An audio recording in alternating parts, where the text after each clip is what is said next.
everyone! So today we're making this gooseberry and apple pie, kind of inspired by the Snow White pie in the film that has grumpy written on top of it. I wrote pie. So I had a surplus of gooseberries that were gifted to me from a friend. So these fresh gooseberries that I wanted to use up. So I'm starting by making my pie crust, and I'm using the pie crust that I always use. So everything's going to be gluten-free and dairy-free. So I'm starting with plain gluten-free flour, and that's 337 grams. So about 340 grams of plain gluten-free flour. I use the Dove's Farm one, but use whatever you have. So I get that weighed out first. Then I add some baking powder and some xanthan gum. So I'm just doing a teaspoon of xanthan gum. I'm not baking powder, just xanthan gum. I'm just doing a teaspoon of xanthan gum and then some salt. And then we are cracking some freshly ground salt into it. And you also want to add about a tablespoon of sugar at this point. I forget and have to add it in at the end, but pro tip, add it in now with your dry ingredients and then mix them up. Then we need butter. So I'm using the Stork dairy-free butter. And for that you need 165 grams. I, however, actually add the wrong amount of butter and then have to pick some out. So again, this was a day where things kept kind of going wrong, but I managed to save them in time to stop them going completely wrong. So chop your butter into little squares. And yes, 165 grams of butter.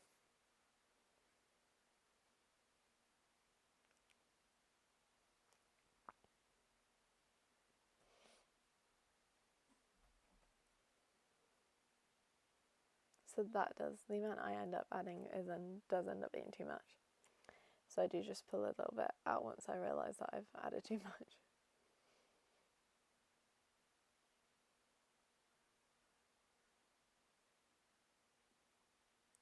So you can pack up those ingredients now. Then you're going to need some eggs. So 2 eggs and some water as well. So here I'm just measuring the amount of butter I accidentally added too much of.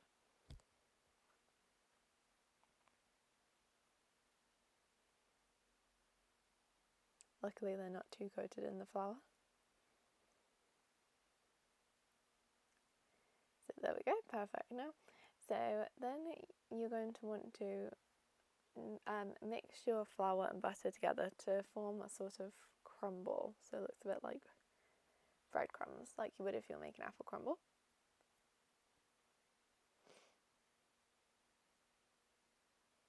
It's good to leave some bigger flaky pieces in there, just to make the crust a bit flakier. And then after that we add our egg and water.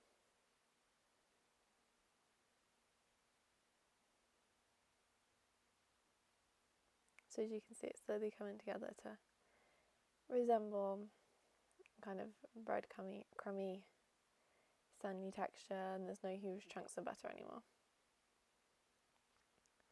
So once you've reached the point, make a well in the centre of all the ingredients that you've already got in your bowl. I think you'll probably want to wash off your hands.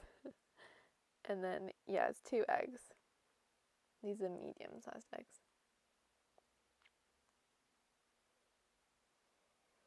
If you did want to make it egg-free, you could just use almond milk, for example, and just take it until you get to the right consistency. To the eggs, we're also going to add a little water as well, so I'm going to add some water into it as well. And then you'll probably want to use a fork to mix it together, so you'll see what I mean in a minute. And here I'm just adding like 5 grams, like a teaspoon worth of vanilla bean paste to the crust as well, just to give it some extra yummy flavour. But that's not necessary, and you could also use vanilla extract if you have that instead. So there I'm just adding about a tablespoon of water. It's best when it's your first time making to kind of add a tablespoon at a time, but because I've made this quite a few times, I kind of know the amount that I need. So I'm just mixing that with the fork, like you can see. It stops your hands from getting super messy. I do use my hands later on in the process, but it's just an easier way using the fork. But if you want to use your hands the whole time, you can absolutely use your hands too. I just find that the fork method works a bit better for me.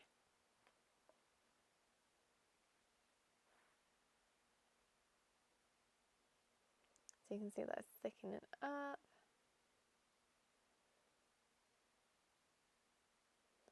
And really this is all about getting it to the right consistency. So you don't want it to be too wet, but you obviously don't want it to be too dry. So I think the good point to stop is when it's not crumbling apart from being dry.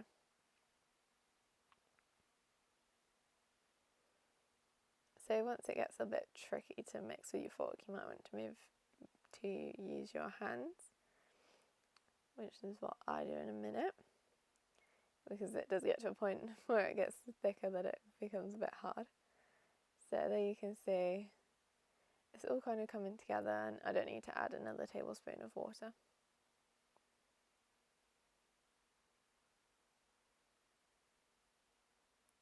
So yeah, once it's staying in a firm ball and you've not got tons of ingredients all around the bowl, then you're at the right consistency. So ideally you want to cool the dough for the crust, pie crust, pastry, whatever you want to call it, for at least half an hour before you use it. So it's best if you can kind of cling film it and chuck it in the fridge for at least half an hour before. So it's good to make this first, put it in the fridge for half an hour whilst you get on with everything else.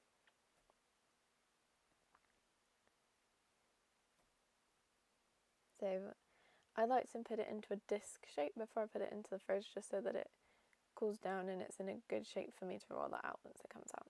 So there you can see.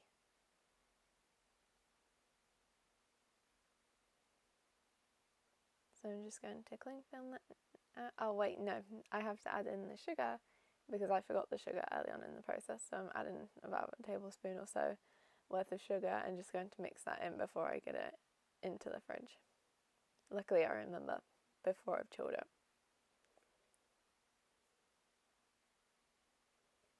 So classic mistake there, make sure you're reading off your ingredients. It's not the worst thing to mess up on though, because you can add it in. So again, once you feel like you've gotten it to the right consistency, shape it into a firm like disc and cling film it or cover the bowl and put it in the fridge for about half an hour. It's my recommendation.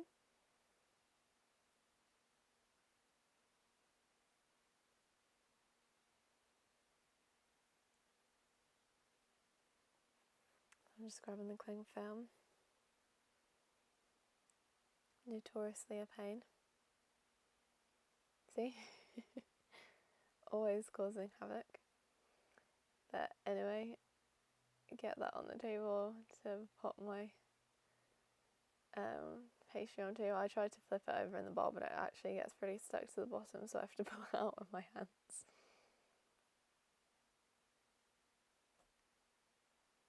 There we go.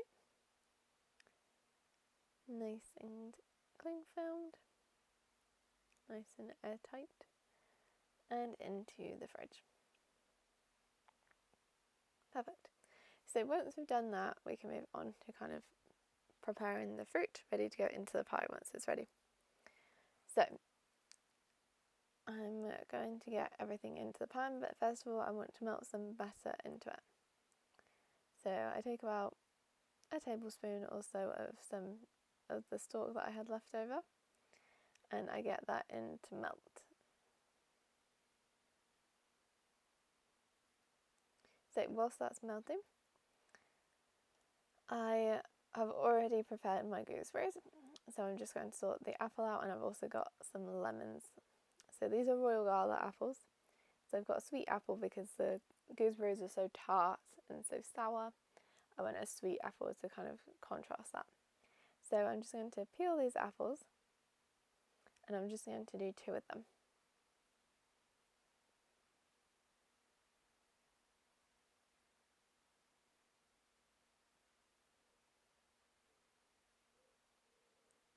You don't necessarily have to peel them, but I just prefer the texture of them being peeled.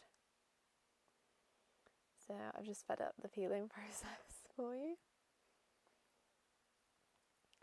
So yes, I've got 2 of these Royal Gala apples, and then we're going to chop them up. So into relatively small, I'd say about 1 centimetre pieces. Actually, probably about an inch actually. Maybe a centimetre wide, but an inch in length. They break down quite a lot when you cook them anyway. Do the same with the other apple.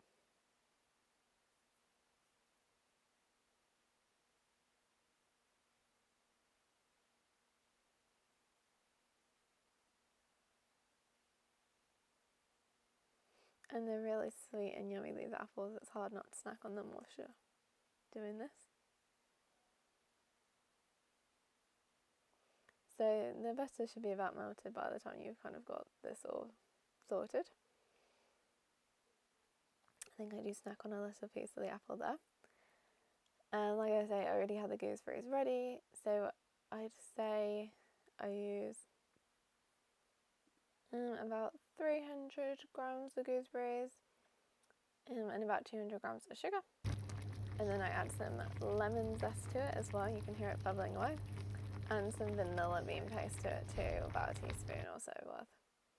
And then I just let that cook on the hob for about 10 minutes, kind of simmering away. So here I'm rolling out the pastry. I've got a piece of baking paper down on the table just so I don't make a huge mess. And I have my new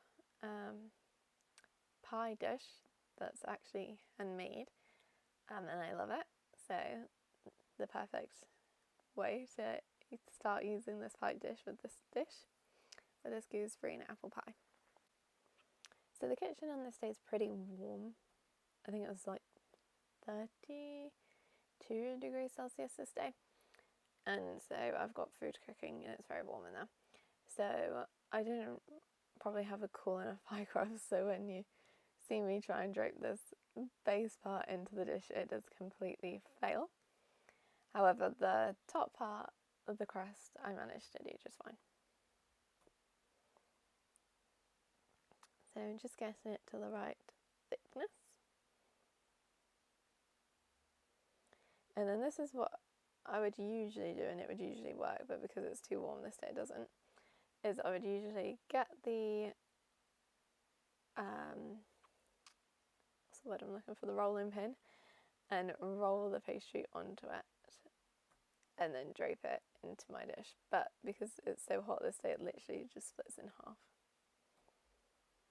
But not to worry, it's the base and we can easily fix the base. So I just end up pressing the pastry into shape of the dish.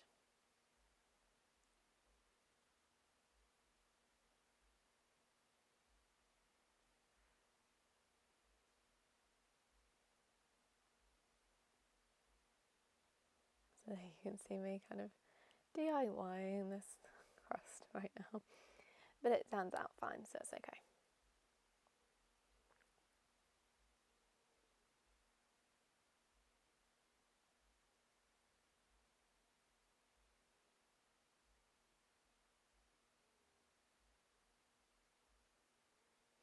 So once I've got that all sorted and the base properly fixed, I can start worrying about the top.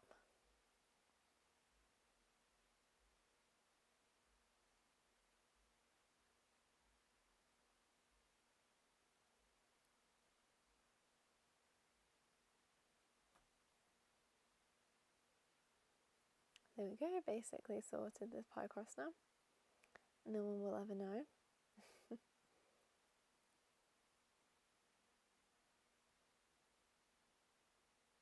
So here's my food boiling, the fruit boiling. So I come back to sort the top. The top goes a lot better. So I get rid of those scraps of pastry and roll that at the top. Make sure you've got a lot of flour down where you're rolling it, just to make it a bit easier for yourself.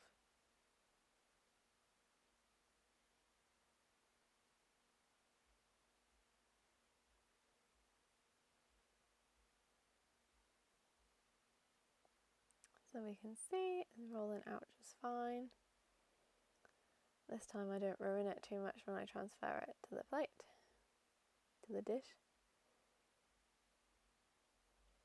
So I have my empty crust bottom right here, so I just prick a few holes in the bottom and get my filling, which has cooled a bit by now, into the dish. And it smells divine and tastes really good too. I do also add a teeny bit of cornstarch to the fruit whilst it's cooking, just to thicken it up. That just depends how juicy your gooseberries are, because mine are really fresh, they're very juicy. So if you want to add a bit of cornstarch to your filling to thicken it up, then that's also good.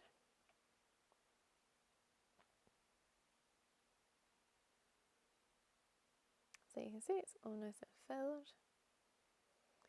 And then we just need to get this top on. So this time I just use my hand, since it's pretty warm in here still. And I just transfer it to the top.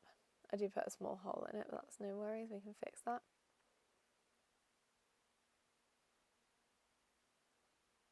And then I'm just going to decorate it. So I'm going to cut off the excess first of all. And I do want it to look quite rustic, so I'm not being very perfect about any of this.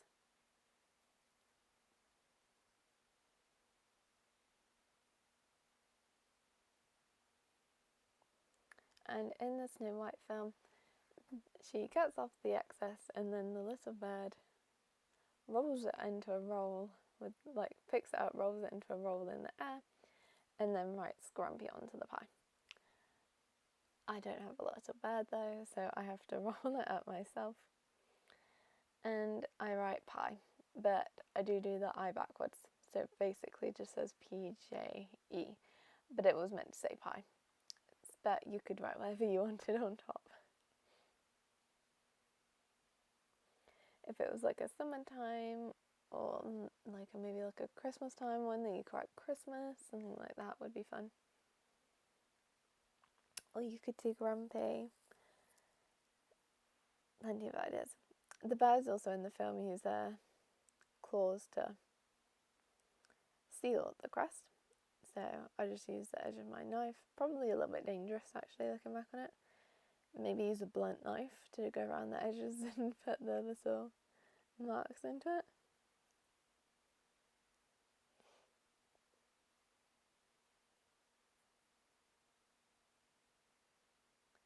But basically, the idea is here to make it. The idea here is to make it look like bird calls.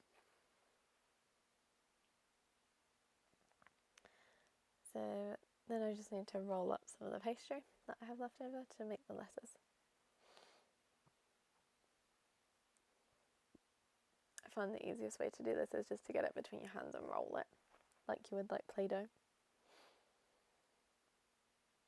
You could use a bit of water or egg to attach it onto the pie, but I actually just placed it on there and it worked just fine.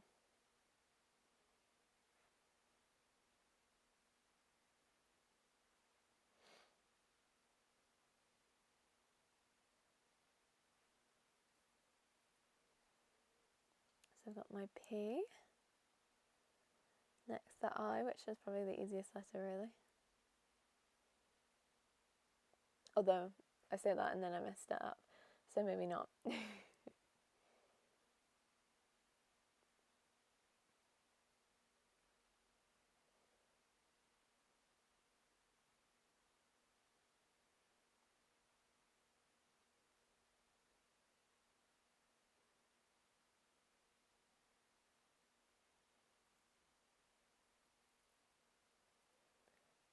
I, and then we just need the E.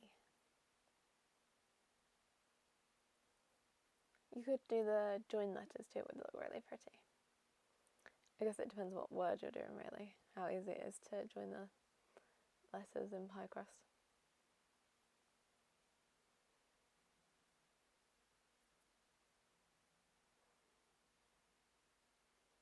But overall I found this process of making the letters not too difficult at all. Just using the excess, it's a fun way to use the excess actually. You could also maybe like cut out a little butterfly or something, that would look pretty. Or if you have any like cookie cutters, use them as well. The E was probably the hardest letter to do.